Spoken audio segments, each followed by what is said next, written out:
ថ្ងៃនេះជាថ្ងៃសៅរ៍បងទូរស័ព្ទទៅហើយពើមករំលេងថ្ងៃនេះជាថ្ងៃសៅរ៍បងទូរស័ព្ទទៅហើយអូនមករំលេង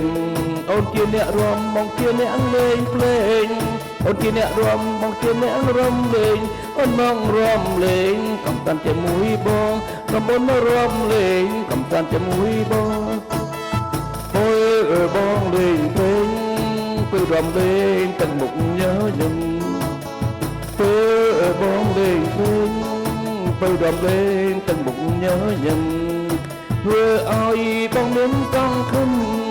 ធ្វើឲ្យបងមានសង្ឃឹមពេលអូនញញឹមឲ្យបងសុំស្មារតីពេលអូនញញឹមឲ្យបងសុំស្មារតីអូនគឺកំពុងខៃដល់ផ្លូវបងសត់បំពៅអូនបានលើគេអូនជាងសុំពុតឃើញដល់ផ្លូវបងសត់បំពៅពេលអូនស្អាតលើគេអានអីស្អាតម្ល៉េះទេអានអីស្អាតម្ល៉េះទេបើអូនវិនគេបងវិវរធំហើយបើអូនបានគេបងវិវរធំហើយពេលរំចាំកាលណាបណ្ដាជីវ៉ាមកទាំងវិញពេលរំចាំកាលណាបណ្ដាជីវ៉ាមកទាំងវិញយើងគ្មានកាត់ទុំទៅមិននឹងយើងគ្មានកាត់ទុំទៅមិននឹងបងតាក់នោមអូនឯងបើយប់តទៅបងតាក់នោមអូនឯងបើយប់តទៅ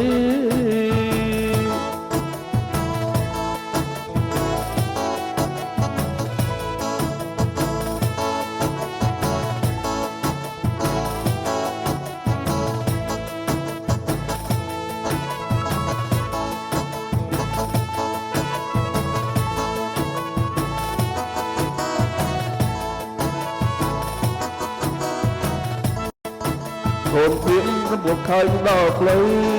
ក្នុងសង្ឃទៅទៅអូនស្អាតលើគេកូនព្រៀងសពគាត់ខើញដល់ផ្លូវក្នុងសង្ឃទៅឃើញស្អាតលើគេអានអីស្អាតមែនទេអានអីស្អាតមែនទេបើអូនបានគេបងវិវរធំហើយបើអូនបានគេបងវិវរធំហើយពេលរំចប់កាលណាបណ្ដាជីវ៉ាមកទាំងវិញពេលរំចប់កាលណាបណ្ដាជីវ៉ាមកទាំងវិញយើងគ្មានកាត់ទុកទៅមិននឹងយើងគ្មានកាត់ទុកទៅមិនបងតាក់នោមអូនឯងមួយយប់តព្រឹងបងតាក់នោមអូនឯងមួយយប់តព្រឹងពេលរំចប់កាលណាបណ្ដាជីវ៉ាមកទាំងវិញពេលរំចាប់កាលណា